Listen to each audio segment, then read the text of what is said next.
Unity announces third round of layoffs in 10 months, impacting 600 more jobs, losing approximately 8% of the workforce. Unity confirmed layoffs for about 200 people last June, and that was followed in January by the company laying off nearly 300 more. Unity manager publicly states that the company is out of touch and is fired within 3 hours. Remark referred to executive's suggestion that employees should rent a second apartment in San Francisco, and Unity stopped the production of its sample game Gigaya. So there's been a lot of stuff happening with Unity in the general CG community recently, and I just felt like I'd want to do a bit of a news report video on this because I know that a lot of people in our community are very interested in game development, and one of the main avenues that people take to get into game development is using an open, freely accessible, and often royalty-free system like Unity, because it's very attractive for newcomers. Obviously, so many indie games are made using Unity, and other game engines are trying to, I think, become more attractive for that market. In particular, if we think about Unreal Engine from Epic Games, relaxing their royalty policies in recent years and putting, I think, a lot more effort into kind of showcasing new features. Also combining this with the Epic Games launcher, trying to take up a larger role for the self-publishing side of the industry. I just think there are lots of options available, but Unity's always had this extraordinarily strong indie culture that's grown around it, like a really large community, and it's kind of like what we see with Blender. When something is so freely accessible and available to people of like all skill levels, the size of the community that grows around it, the number of forum help posts that are created, and the kind of tangential businesses that grow out of that, like asset development, code libraries, other services, etc., is just like massive. I feel like it's quite important to talk about it for, the game development side of our community. So if you don't know, Unity became a publicly traded company in September 2020. And obviously, whenever a company goes publicly traded, there's always these concerns about priorities and pacifying shareholders and all that kind of stuff. But maybe it kind of gives us a bit of a clue for why there are so many changes going on with the company.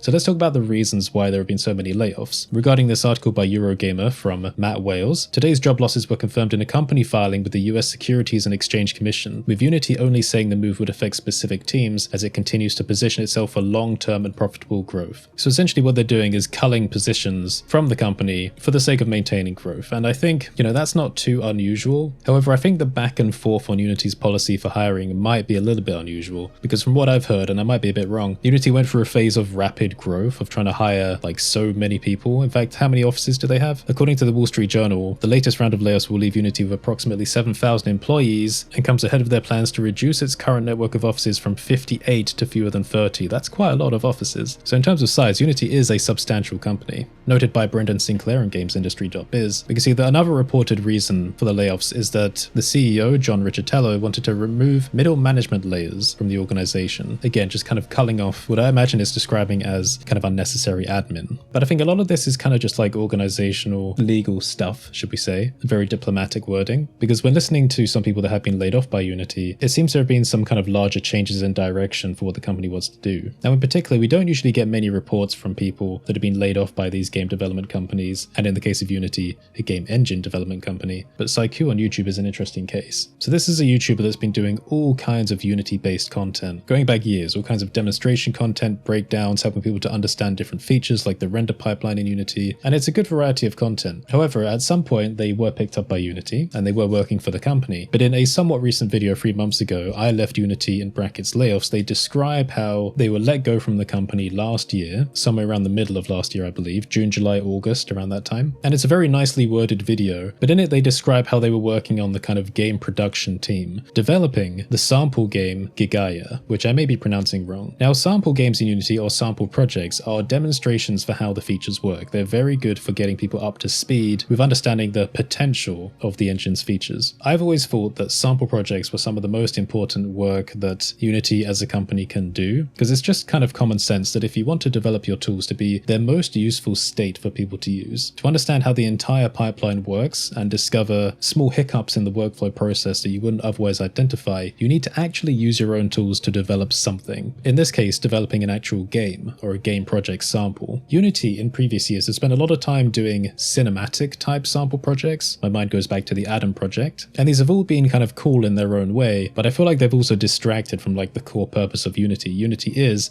at its core, a game engine. And I feel like there are a lot of developers out there that are disappointed that Unity's gone in a bit of a weird, different direction, treating its game developers like second-class citizens when considering what features to build, what fixes to prioritize, and so on. It was interesting hearing from Saiku about how Unity's, for some reason, decided that continuing their sample game project, I mean, look at the quality of this. This is not just like a tiny side project, this is something quite significant. That deciding to cancel this is one of the reasons why they were laid off, but it wasn't necessarily all a negative experience. I recommend giving the video a watch, but what they also indicate is that they were given the option to either leave the company or change into a different position in the company. So they still had the option of staying within Unity, but just changing role. And that in their case, they decided to actually leave the company and kind of make a decision for themselves about what they wanted to do going into the future. So I think that's good for them, being able to make their own choice about it, and nice that they were actually provided with some support and given a bit of a lifeline to have the option to stay on at the company. But it's still disappointing being kicked out of a role, especially one that I think a lot of people would agree with is quite important for the company. My question is, why, oh why, would Unity cancel such a flagship and well-publicized R&D proof work project? Even going over to the Unity website, the Gigaya page is still here, but obviously they have a disclaimer now. Update, the production of Gigaya has discontinued. There are currently no plans to publish the game sample, but it will remain as an internal resource, and some of the technical learnings will be integrated into the Unity platform for the benefit of our users. We'd like to thank you for your project interest and feedback. You can find more information on our forums. Feel free to ask any related questions there. We'll do our best to answer them. So a follow-up question becomes, if Unity decided that this sample project was no longer worthy of their time, that's like one thing. But why did Unity decide that the team developing it was no longer needed or no longer relevant to the company? Because this to me does not look like middle management. But then again, like I said, this is from the layoffs coming a bit earlier on in time, halfway through last year. And it sounds like these more recent layoffs are more to do with reducing the number of middle management layers, according to the CEO. Now, of course, whenever there are layoffs, there's a strong community reaction. People are losing their jobs, and that's obviously a struggle for a lot of people. It's not a nice thing to be laid off from your job, especially if you rely on it, if you have other responsibilities, if you're especially struggling in other areas of your life. So let's take a quick look over at Twitter. Kenny, a very popular creator who creates all kinds of video game assets. Let's take a quick look at their webpage here. You can see all different types of like packs and kits, different assets people can use for building their own video games. Very nicely presented. This is all like lovely stuff. Well, they've had some faults about all this on Twitter. We can take a look at the firing of the manager soon, but first of all, let's take a look at this thread. Kenny says, what I'd do if I was the CEO of Unity for one day. Hot takes coming up.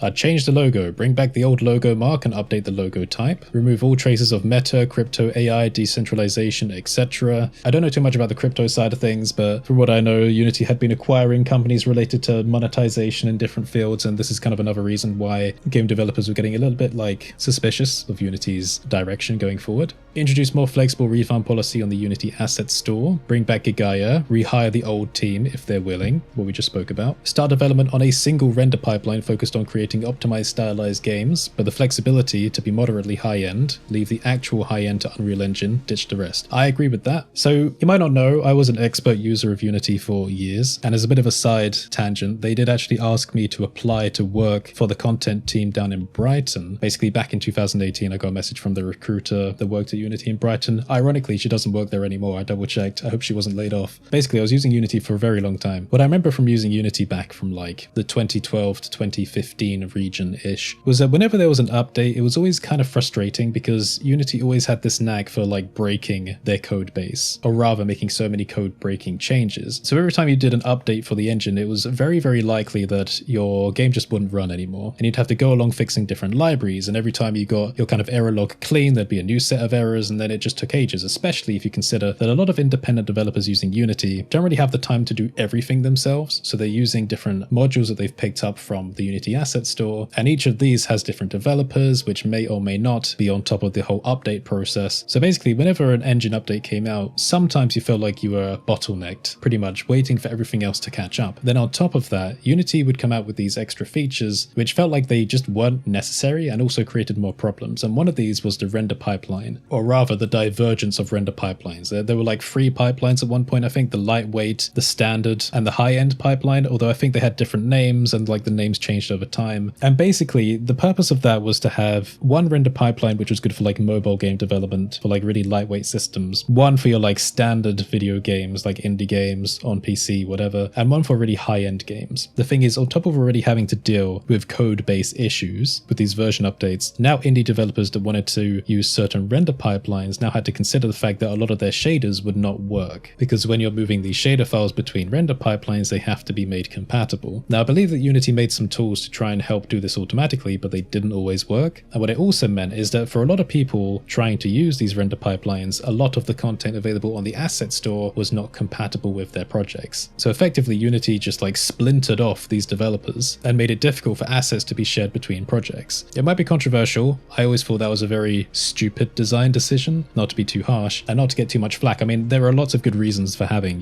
different render pipelines, especially if you're trying to specialize for certain systems. But for the sake of usability, for new people coming into the engine and making sure that everything works together, I just didn't know if it was necessarily a good design choice for Unity as an engine. So that's what Kenny's talking about here. Start development on a single render pipeline focused on creating optimized, stylized games with the flexibility to be moderately high-end, leave the actual high-end to Unreal Engine. The tile map system gets remade, taking hints from Godot and tools like Tiled. 2D sprites are now part of the engine again instead of a package you have to install. That was another thing. There were so many like additional packages you had to select for Unity, which made things even more confusing. Ditch own UI implementation and leverage existing technologies like HTML, CSS for creating in-game user interface. Make sure there are optimized elements like lists, drop-down boxes, etc. That's another thing about Unity. It felt like they were always trying to recreate the wheel or like redesign entire systems from scratch. I'm thinking the canvas user interface, entity component system. It felt like once you finally had a grasp on how the features worked in Unity, they just fundamentally changed the philosophy. And again, for the sake of independent people coming in to use the engine, it just felt like really weird directions. Like it felt like there was a disconnect between management decisions, where the company should go,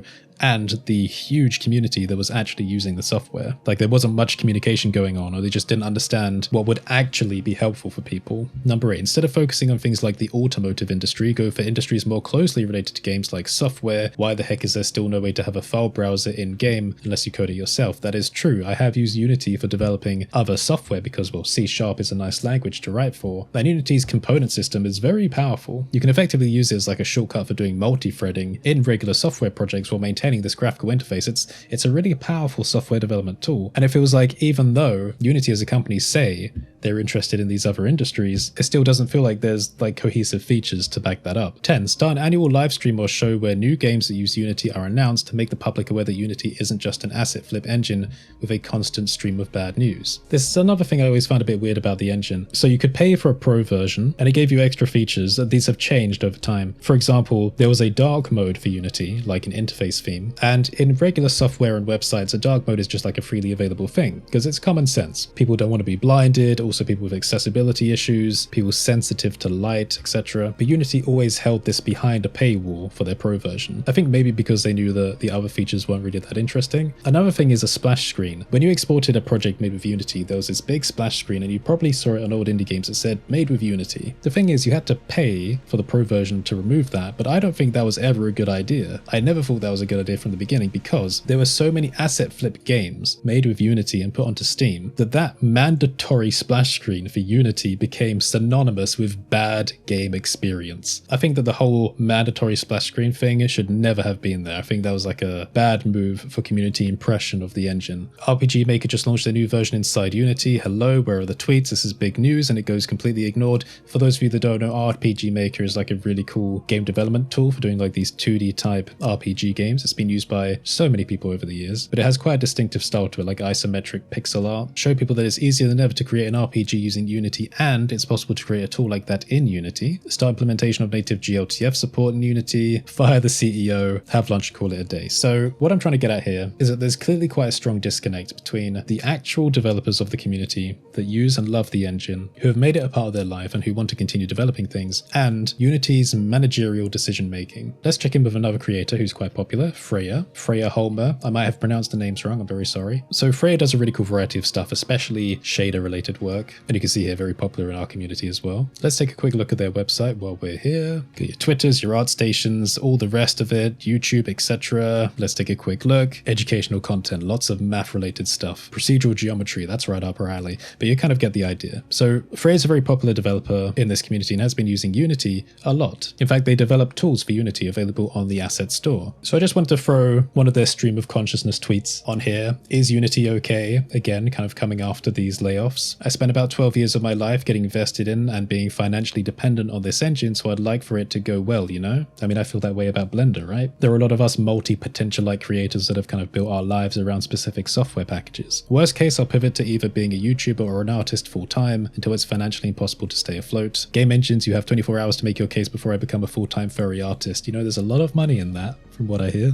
So obviously there's a lot of concern about this in the community. Now, again, I don't have all the answers about why this is happening. I've just been, sharing some of my thoughts. I believe that for any software company developing tools, they should have two core things going, or two core principles. And I think Blender does this quite well. One, you need a good internal R&D team, properly testing the tools and developing actual results. Not just sample projects, but actual video games in this case from start to finish. Use your own tools to publish a game and do that repeatedly. You will learn things along the way that you will not be able to identify or pick up on just from doing small scale developer tests. And the second principle, I think, is to pay really close attention to power users in the community, because those are the ones which are effectively your external R&D team. They're practically doing work for you. I always find this really weird with companies that don't pay attention to people that actually use the tools, as if there's some external force that doesn't actually know what's best for the software suite. Think about them as people that work for your company that aren't on your payroll. They're doing the testing for you every single day, especially if they're like some of these creators developing tools for your software on the side. So before we close this up, let's just take a quick look at this article. Unity manager publicly states company is out of touch and is fired within 3 hours. So this blog post is by Rick Lane on PC Gamer. And just to time it, this came out 1 day ago, so this is after layoffs. A manager at Unity has called the company out of touch. Miranda Dew, senior partner relations manager at Unity, originally made the remark in reference to an executive's idea for making commuting to Unity's offices easier. A Unity executive just shared that they rent a secondary apartment in San Francisco to make it easier to be in the office. Maybe we should all just do this to make it easier to return to office. Wow. Don't you guys have money? Less than 3 hours later, Dew followed up her tweet with another post stating, "I got fired on my 1-year anniversary." The firing also occurred less than a month before Dew's vesting date, a point at which an employee receives company benefits like stock options or retirement funds after contractually fulfilling a term of employment. So she got fired before they could receive the benefits. Seems a little bit shady. Dew explained why she considered such a remark out of touch in a follow-up to the original tweet, stating, "Renting an apartment in San Francisco, of all places, would cost over half my gross monthly salary, probably 3/4 of my take-home at least." The firing sparked a debate on Twitter about Unity's conduct and its recent mandate that employees return to working in the office as of September this year. And I won't read the whole rest of the article, but former Unity manager Shania Moon said in a tweet that Unity's leadership should be ashamed, adding, "Your return to office policy is a transparent push to get people to leave the company rather than be laid off to collect severance." She also called the decision to fire Dew embarrassing. So yeah, again, I don't know what's going on like internally at Unity. I don't know what any of like the decision-making process is behind all of this. I'm just trying to report on what's been happening. Again, like I said, I've used Unity for years. I don't really use it much anymore because obviously I do my Blender-centric work. But the reason I used it was because it was such like an accessible tool, especially for coders. I love the kind of minimalist interface style. The component stack was just amazing to work with, how easily you could just expose variables. And I still think Unity has a lot of power behind it in that regard, and that it is a good option for independent developers. But if someone comes to me now and says, what game engine should I use if I want to get into game development, it's really hard for me to give good advice on that. Godot is pretty good. Lots of like interesting features code-wise, lots of flexibility, and I think it's got a good future, but still it's a bit weak. In the options department. It really depends on the kind of game you want to make. That's the thing that I think everyone's going to tell you. If you are interested in code and you don't mind building additional custom systems for yourself and you just want to do something lightweight and experimental, then Godot is probably a good option for you. If you want to scale up that project a little bit, but still maintain an indie aspect in the way that you don't want kind of hyper photorealistic features and that you don't need like nanite virtualized geometry systems, such as what's included with Unreal Engine 5, then Unity is probably a good option. And then of course, if you want to scale that up, then Unreal seems to be leading the way with these new hyper powerful features. The problem is, and again, this is something I've heard from a lot of other creators using Unreal is like super heavyweight. It's annoyingly heavyweight. They've done a lot of work on making it more usable. The interface is so much better now than it used to be, but there's still work to be done there. But it's so heavy, and compiling shaders takes ages. I think that if Unreal Engine found a way to keep their hyper powerful feature set, but just lightweight the whole thing, make everything faster, the compiling especially, make that it doesn't take so long to open projects, maybe remove the, Epic Games launcher from the equation here, just make the engine feel as fast and lightweight as possible, then I think that Unreal would be a really obvious choice for people. I think in that case, again, from like people I've spoken to, it's not the fact that it has or doesn't have certain features, it's that the experience of using it is just such a drag. Anyway, yeah, that's where we'll leave it. I think if you have any more information about, these layoffs, if you have been working at Unity, if you've been laid off, then feel free to share your experience, if you can within reason, legal stuff, NDAs, all that jazz. But yeah, if you made it this far, maybe consider leaving a video game related emoji in the comments. And if you do that, I'll be able to see which of you did actually make it this far through the video. Maybe like a game controller or a joystick, or like the Space Invaders alien or something like that. But yeah, anyway, hopefully you found this interesting, and hopefully none of you have been affected by the layoffs. But yeah, have a great day everyone, and I'll see you next time.